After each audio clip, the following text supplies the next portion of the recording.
Bonjour les lionnes et les futures lionnes et bienvenue sur cette chaîne YouTube qui est dédiée à l'empowerment au féminin. L'empowerment au féminin, c'est le fait de reprendre le contrôle de sa vie de femme pour devenir une femme épanouie et une femme autonome. Alors aujourd'hui, je voudrais te parler de la place des femmes dans la société selon ma vision. Encore une fois, moi je parle toujours de ma vision, ma perception des choses. Alors avant toute chose, n'hésite pas. Abonne-toi et clique sur la petite cloche qui est juste là pour être notifié à la sortie des prochaines vidéos. Donc moi je m'appelle Joanne Caroline, je suis web entrepreneuse, infopreneuse, closeuse professionnelle et je suis également la fondatrice du programme Lyonnaise Closing qui est le premier programme de closing francophone 100% féminin.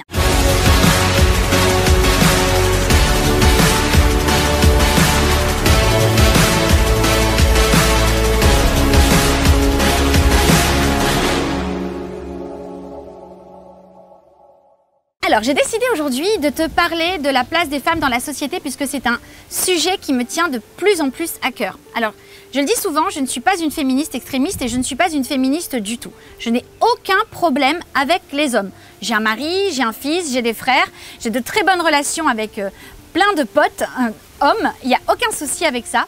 Cependant, j'ai constaté que la société dans laquelle nous vivons, et même au XXIe siècle, eh bien qu'il y a encore d'énormes disparités.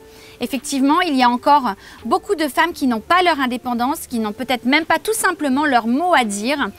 Parfois même, elles sont pour des postes équivalents, enfin pas parfois même, ça c'est encore une énorme réalité, rémunérées 30% de moins que leurs collègues pour un poste équivalent. Enfin bref, je trouve qu'il y a de véritables inégalités et parfois même de véritables injustice. Moi, j'ai grandi également dans une famille et une culture où les femmes, en fait, c'était vraiment celles qui tenaient le foyer. Alors, elles n'étaient pas moins importantes que les hommes, pas du tout, mais c'était plutôt celles qui tenaient le foyer, s'occupaient du ménage, de la cuisine, des enfants. Et les hommes, eux, avaient des rôles un petit peu plus importants finalement, et puis un petit peu plus glorifiants. Voilà.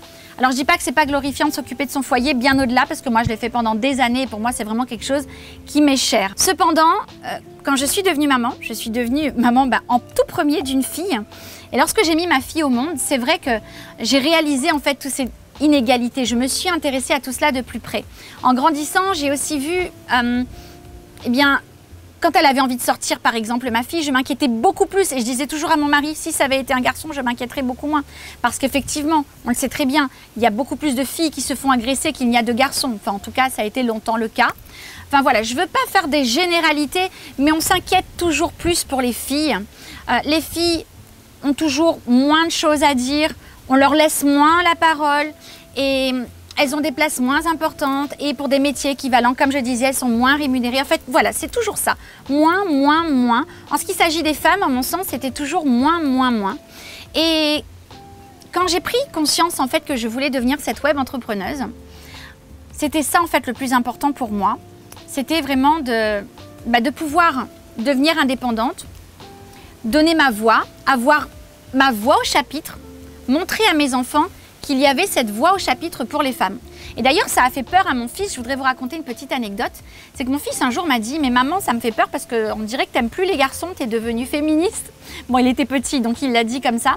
Et moi, j'ai expliqué à mon fils que pas du tout, qu'il avait eu la chance de grandir dans une famille où lui, petit garçon, et sa sœur, petite fille, avaient les mêmes droits, les mêmes devoirs, les mêmes obligations, mais que ce n'était pas le cas dans toutes les familles et qu'il ne s'en rendait peut-être pas compte, mais qu'il y avait peut-être des familles dans son entourage, d'amis à lui, qui n'avaient pas forcément cette position et qui ne donnaient peut-être pas forcément les mêmes chances et les mêmes opportunités, les mêmes égalités, je dirais, entre les filles et les garçons d'une même famille. Voilà, et quand j'ai fait comprendre cela à mon fils, il a réalisé qu'effectivement, c'était le cas.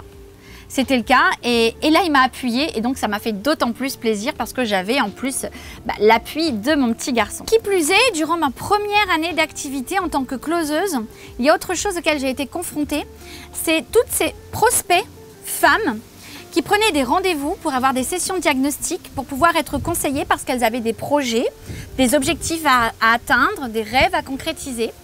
Mais chaque fois qu'il s'agissait d'investir, elles se devaient de demander l'autorisation à leur compagnon pour investir en elles. Ou tout simplement, parfois, d'en parler au compagnon parce que c'était l'argent commun du couple. Alors ça, c'est quelque chose que je peux tout à fait comprendre. Mais à contrario, j'ai réalisé que des prospects hommes, eux, n'avaient absolument pas besoin de demander l'autorisation à leurs épouses et encore moins d'en parler quand il s'agissait de l'argent commun. Il y en avait quelques-uns, c'est vrai, mais tellement moins. Et beaucoup de femmes, en fait, lors des rendez-vous de suivi, et elles revenaient vraiment vers moi toutes dépitées pour me dire ben, « je ne pourrais pas passer à l'action. J'ai super envie, j'en rêve, je sais que c'est ce qu'il me faut, mais je vais devoir eh bien, vous recontacter plus tard ou économiser parce que là, tout de suite, ben, mon mari, il n'est pas d'accord.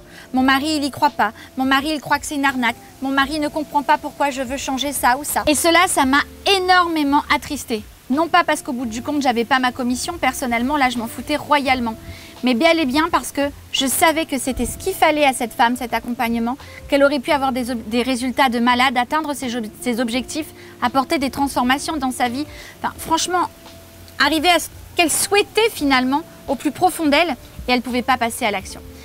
Alors, quand je suis devenue entrepreneuse, lorsque j'ai décidé de devenir infopreneuse, eh bien, c'était surtout pour ça. J'ai 3 mentors, 3 femmes qui m'inspirent particulièrement. Alors, ce sont 3 femmes américaines, noires américaines.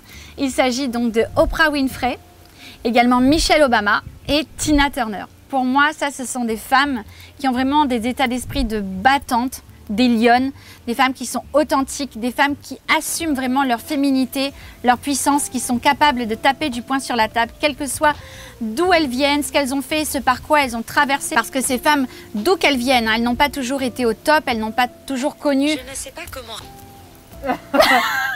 Siri s'en mêle. Alors Siri, on lui parle d'Oprah, de Michelle Obama et de Tina Turner et elle te dit je ne sais pas. Donc voilà, en gros, ces femmes, ce que je voulais dire, c'est que quel que soit ce qu'elles ont traversé, elles n'ont pas toujours connu la célébrité, le succès, la richesse, etc. Elles ont également connu des échecs, des difficultés, des drames et elles ont aussi eu des grosses casseroles dans leur existence et pourtant ce sont des femmes qui ont cru en elles, qui ont rebondi, qui se sont acharnées et qui ont refusé qu'on leur dicte leur conduite et qui ont refusé aussi qu'on leur impose des limites. Voilà. Et aujourd'hui, moi, je voudrais faire partie de ces femmes. Alors, je n'ai pas la prétention, bien évidemment, de devenir une Michelle Obama, une Oprah Winfrey ou une Tina Turner. Mais en tout cas, j'ai et j'ose l'affirmer, la prétention de dire que je voudrais contribuer à cet empowerment au féminin. D'ailleurs, à ce sujet, eh bien, l'empowerment au féminin, comme je disais, c'était déjà le fait de devenir une femme autonome, une femme indépendante. Cela passe aussi par les finances, parce que quand on a envie d'investir en soi et de se faire plaisir, si on n'a pas les sous, c'est toujours un peu plus compliqué. Alors, pour t'expliquer comment moi, je suis devenue cette femme autonome, j'organise une conférence en ligne. Le petit lien pour t'inscrire, il est juste là-dessous, sous la vidéo, dans la description. C'est une conférence en ligne en direct, offerte et 100% féminine. Donc ça, c'est le top aussi puisqu'on est entre nanas. Donc voilà, n'hésite pas si tu veux y participer afin que je te partage mes tips, mes conseils et les secrets de mon parcours. À présent, j'espère que cette vidéo, elle t'a plu. N'hésite pas à t'abonner également et à cliquer sur la petite cloche qui est juste ici pour recevoir les notifications des prochaines vidéos. À bientôt!